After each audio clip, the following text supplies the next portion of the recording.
A new statement in from former President Clinton's spokesperson in response to the newly released Jeffrey Epstein files that reads in part, quote, "What the Department of Justice has released so far and the manner in which it did so makes one thing clear.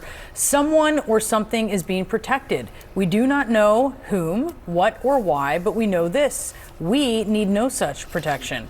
And he goes on to call on the DOJ to release any remaining materials related to Clinton. More than a dozen Epstein survivors slamming the Justice Department today for releasing just a fraction of the Epstein files by Friday's congressionally mandated deadline. The survivors expressing a list of concerns in that new statement, including their objections to the, quote, abnormal and extreme redactions with no explanation. You see some of them here.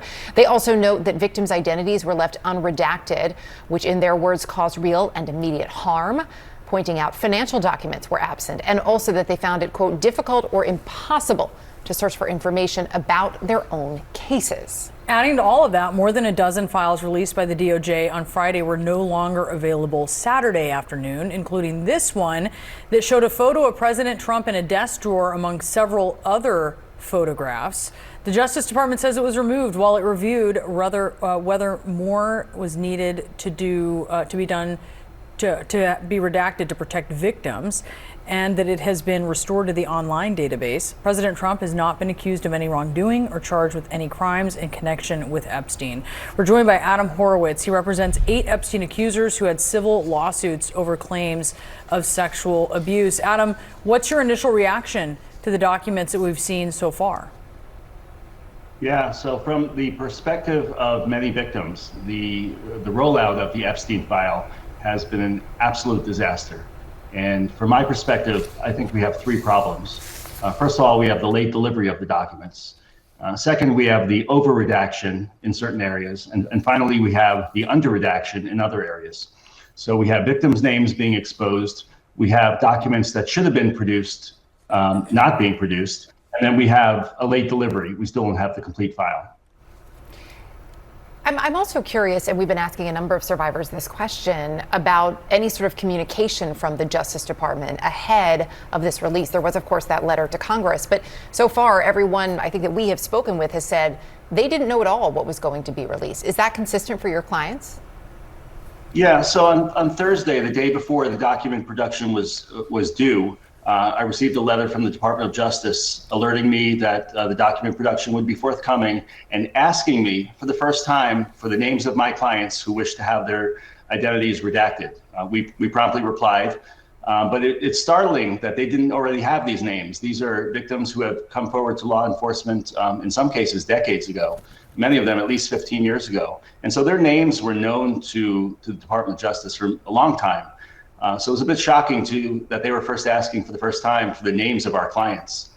And in a court filing, DOJ says they erred on the side of over-redaction by blacking out all women who appeared in photos with Jeffrey Epstein. In a letter to Congress on Friday, Todd Blanche, who is the Deputy Attorney General and also formerly President Trump's personal attorney, said that names, faces, and other identifying information of more than 1,200 people are redacted.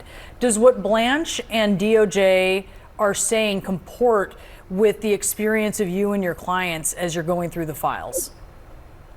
Not at all, not at all. And the concern, of course, isn't the victim names being redacted. We support that where the victims want their names redacted. It's the other materials that are being redacted. It's the grand jury testimony that was completely redacted. It's the indictment that was to be presented to Jeffrey Epstein on 30 counts before the famous non-prosecution agreement that was entered into that hasn't been produced. So victim names, of course, they should be redacted.